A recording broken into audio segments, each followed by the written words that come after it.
Bueno, vamos a ver ahora la especial consideración al derecho a la intimidad y luego veremos la prueba, ¿vale? Ya el último punto, el 9, y ya con esto terminamos este tema. La normativa que nos regula el derecho a la intimidad es, a ver, es a nivel europeo la directiva 2012/58, ¿vale?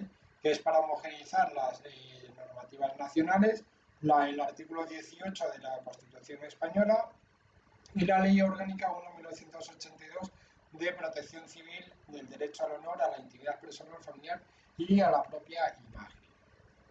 El artículo 18 de la Constitución española nos dice que se garantiza el derecho al honor, a la intimidad personal y familiar y a la propia imagen. El domicilio inviolable. Ninguna entrada o registro podrá hacerse en él, ¿vale? En el domicilio sin consentimiento del titular o resolución judicial, salvo en caso de flagrante delito, ¿vale? Que se esté cometiendo, y entonces pues ahí hay que pasar y chimpún se acabó.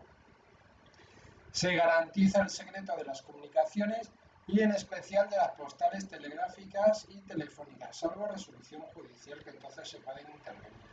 La ley limitará el uso de la informática para garantizar el honor y la intimidad personal y familiar de los ciudadanos y el pleno ejercicio de sus derechos. La Ley Orgánica 1/1982 de la Protección Civil de Derecho al Honor, a la intimidad personal y familiar y a la propia imagen. Los derechos protegidos en la ley no pueden considerarse absolutamente ilimitados, ¿vale? Hay que tener en cuenta los imperativos de interés público. Cuando haya consentimiento tiene que ser expreso, de índole particular, y pueden ser revocados en cualquier momento. En los casos en los que exista protección penal, esta tendrá preferente aplicación. ¿De acuerdo?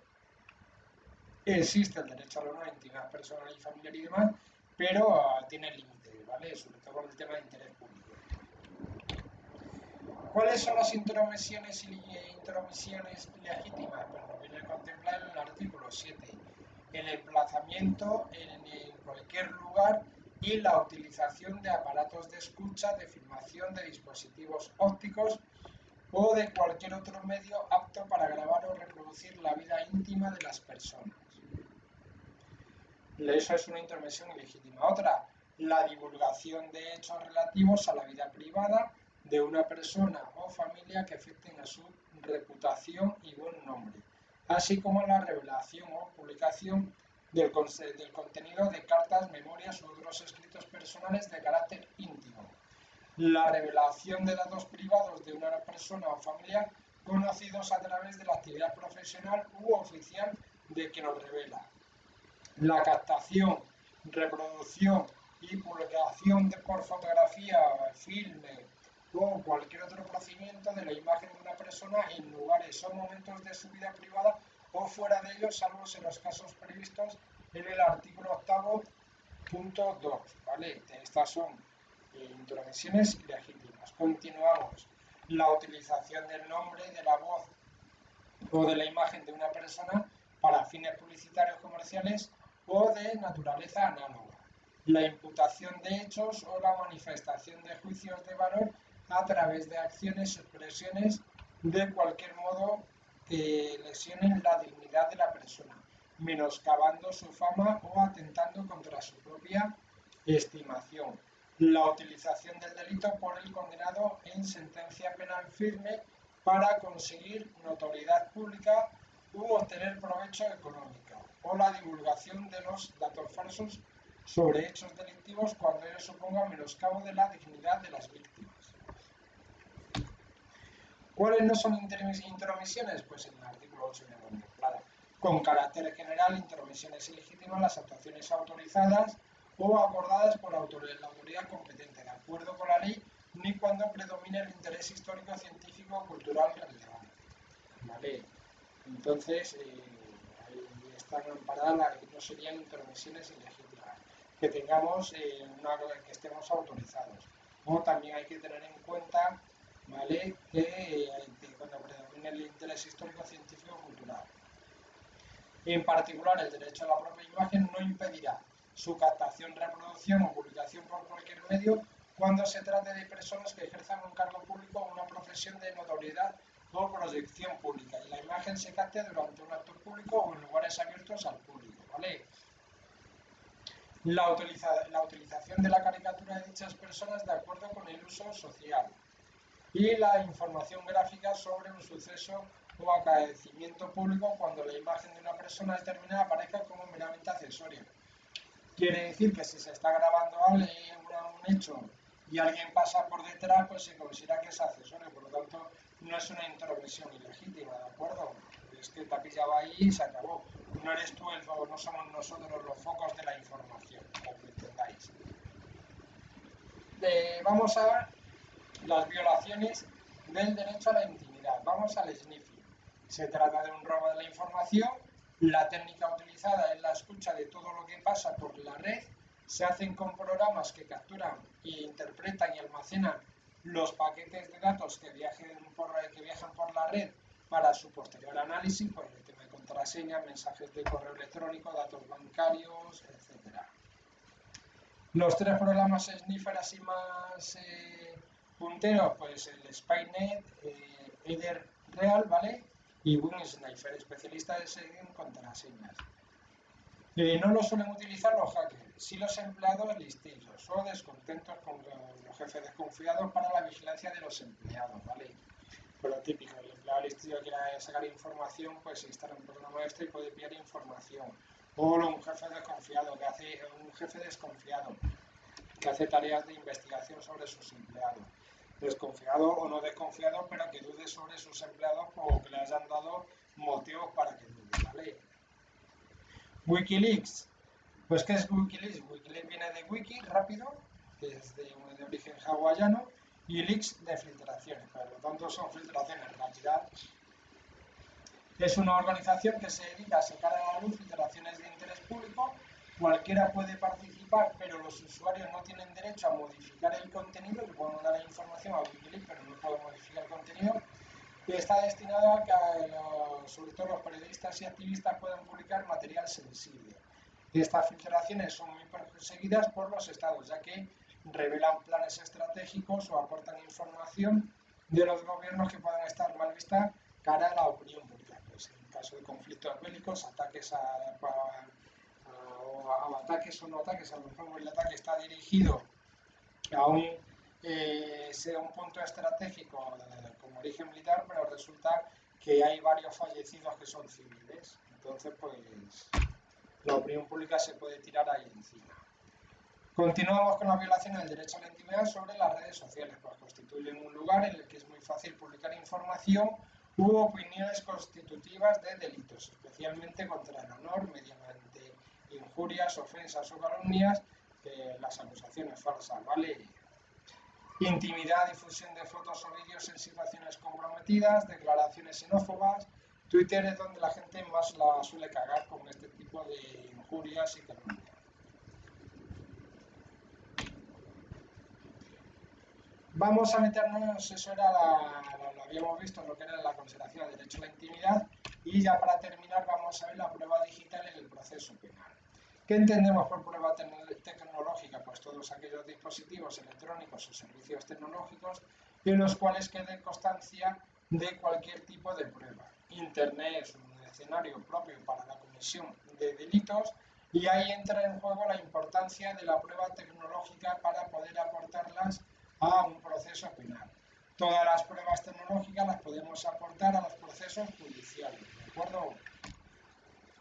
Especificaciones de las pruebas tecnológicas.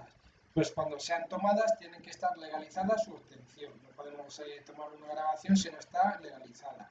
Estas pruebas son muy fáciles de modificar, ¿vale? Todo el mundo sabe, casi todo el mundo tiene casi capacidad o conocimiento para modificar en algo una foto mediante Photoshop. Hay que tener mucho cuidado con la cadena de custodia, ¿vale? Trata de aportar que un hecho ha sucedido en Internet a través de las nuevas tecnologías y se trata de una inspección ocular de un acto delictivo. ¿Dónde viene reconocido que podemos aportar pruebas tecnológicas? Pues el artículo 24.2, ¿de acuerdo?, de la Comunidad Europea. Nos dice que pueden aprobar los medios de prueba pertinentes para su defensa. Y el Código Penal los define como documento todo soporte material que exprese o incorpore datos, hechos o narraciones con eficacia probatoria o cualquier otro tipo de revelación jurídica.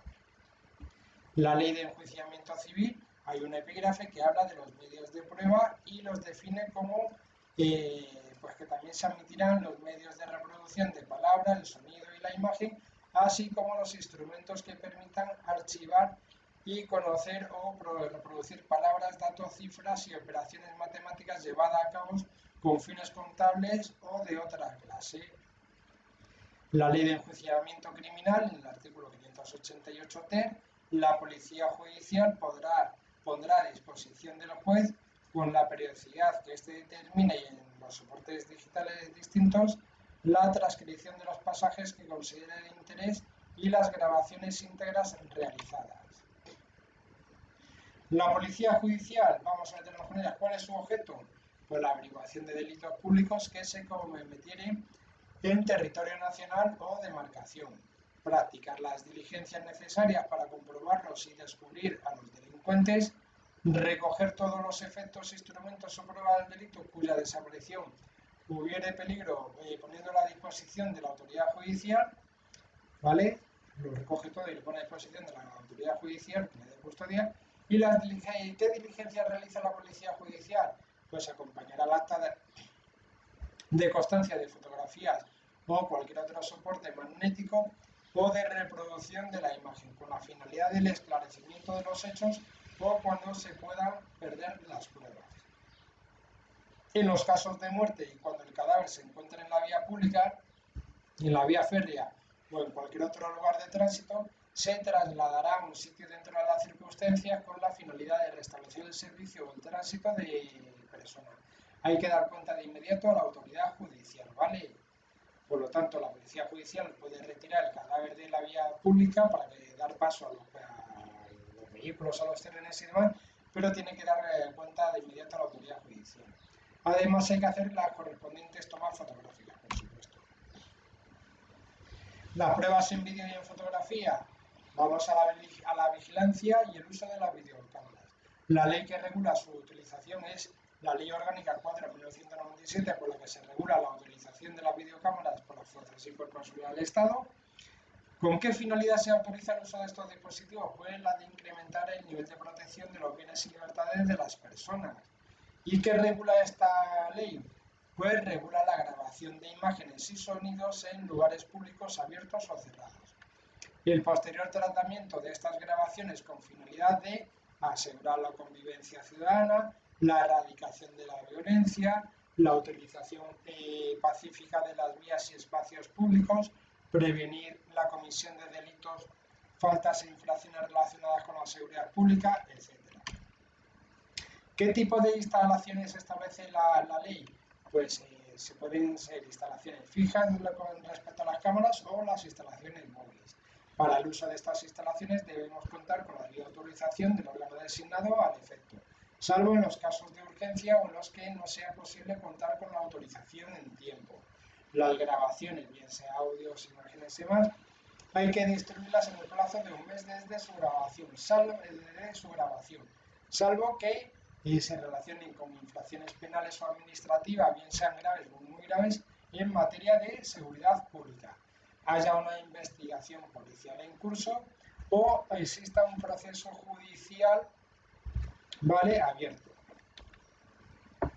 La utilización de dispositivos de videovigilancia en instalaciones fijas, pues las videocámaras las pueden utilizar las fuerzas y cuerpos de seguridad del Estado y las corporaciones locales. Por lo tanto, la policía local también.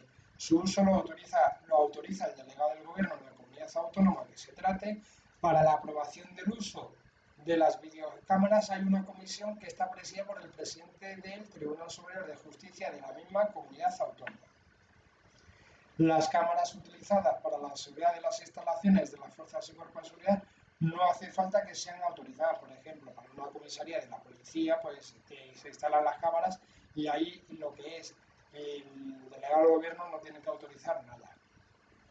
Los criterios seguidos a la hora de autorizar o de negar el uso de las videocámaras son, pues, asegurar la protección de los edificios e instalaciones públicas y de sus accesos, salvaguardar las instalaciones útiles para la defensa nacional, constatar infracciones a la seguridad ciudadana, prevenir la causación de los daños a las personas y bienes.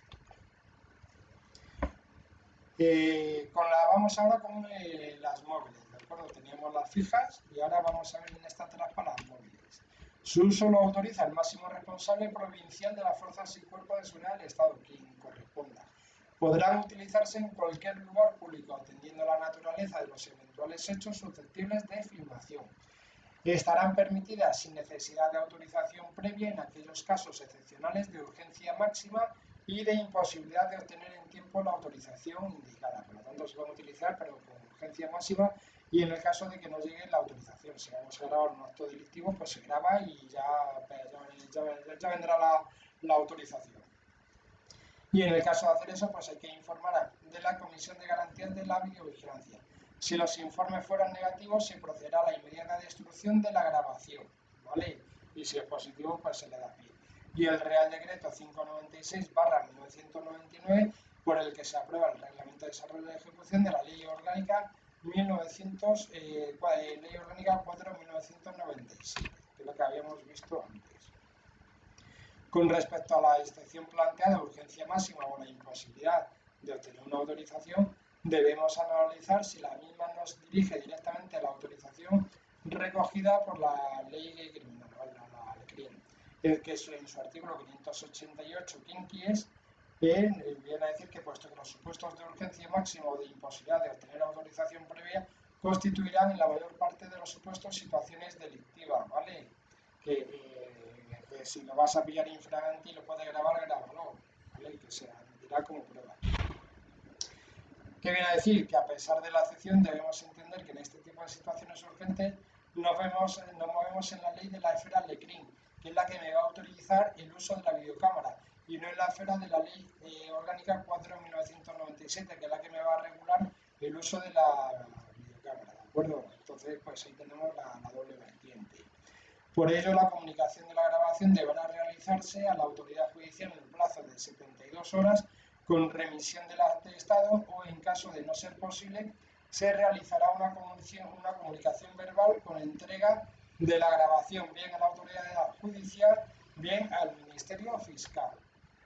Los principios de utilización de las videocámaras, pues el artículo 6 de la Ley 4/1997 fija los principios que deben regir el uso de videocámaras y el almacenamiento de las imágenes y sonidos. La utilización de videocámaras estará presidida por el principio de proporcionalidad en su doble versión de idoneidad de intervención mínima. La idoneidad determina que solo podrá emplearse la videocámara cuando resulte adecuado, en una situación concreta, para el mantenimiento de la seguridad ciudadana, de conformidad con lo dispuesto en esta ley. La intervención mínima exige la ponderación, en cada caso, entre la finalidad pretendida y la posible afectación por la utilización de la videocámara al derecho al honor, a la propia imagen y a la intimidad de las personas. La utilización de videocámaras exigirá existencia de un razonable riesgo para la seguridad ciudadana, en el caso de las fijas, y un peligro concreto en el caso de las móviles. No se podrán utilizar las videocámaras para tomar imágenes ni sonidos del interior de la vivienda ni de sus vestíbulos, salvo consentimiento del titular o autorización judicial, para grabar en los lugares incluidos en el artículo 1 de esta ley, lugares públicos abiertos o cerrados, cuando se afecte de forma directa o grave a la intimidad de las personas, o para grabar conversaciones de naturaleza estrictamente privadas. Las imágenes y sonidos obtenidos accidentalmente en estos casos deberán ser destruidas inmediatamente por quien tenga la responsabilidad de su custodia. La grabación de las conversaciones, la Constitución española nos dice en el artículo 18.3 que se garantiza el secreto de las comunicaciones y el especial de las postales telegráficas y telefónicas, salvo la resolución judicial. En este sentido, hemos de hacer dos distinciones. Cuando la grabación telefónica se efectúa por parte de un tercero ajeno a la conversación, como es el caso de las fuerzas de seguridad, y cuando la grabación telefónica la realiza uno de los dos interlocutores, tú y yo, pues la grabo yo, por ejemplo. Con el tema de las grabaciones de las conversaciones, cuando se efectúa por parte de un tercero, dícese para las fuerzas y cuerpos de seguridad del Estado, se precisa de una autorización judicial, se puede autorizar por periodo de 3 meses prorrogables por iguales periodos hasta un periodo máximo de 18 meses, en caso de urgencia por motivos de averiguaciones de delitos por bandas armadas, elementos terroristas o rebeldes. Estas grabaciones las puede ordenar el Ministro del Interior o el Secretario de Seguridad del Estado. Lo tienen que comunicar inmediatamente por escrito motivado al juez competente y el juez también de forma motivada debe revocar o confirmar tal resolución. El juez tiene 72 horas para hacerlo. Y ya para finalizar con el tema de la grabación de las conversaciones y del tema, pues cuando la grabación telefónica la realiza uno de los dos interlocutores, tú y yo, la grabo yo por ejemplo, pues no se precisa de autorización judicial y aunque la grabación se haya realizado sin autorización del interlocutor y por tanto se grabó ocultándoselo y sin ser advertido de ello, tiene validez como medio de prueba. ¿Vale? Y también pues ya aprovecho y os lo digo, tenéis que estudiar también los anexos que hay en el tema del libro, los correspondientes a los ficheros, a los temas del fichero y del valor. ¿Vale? Y con esto queda visto el tema 33.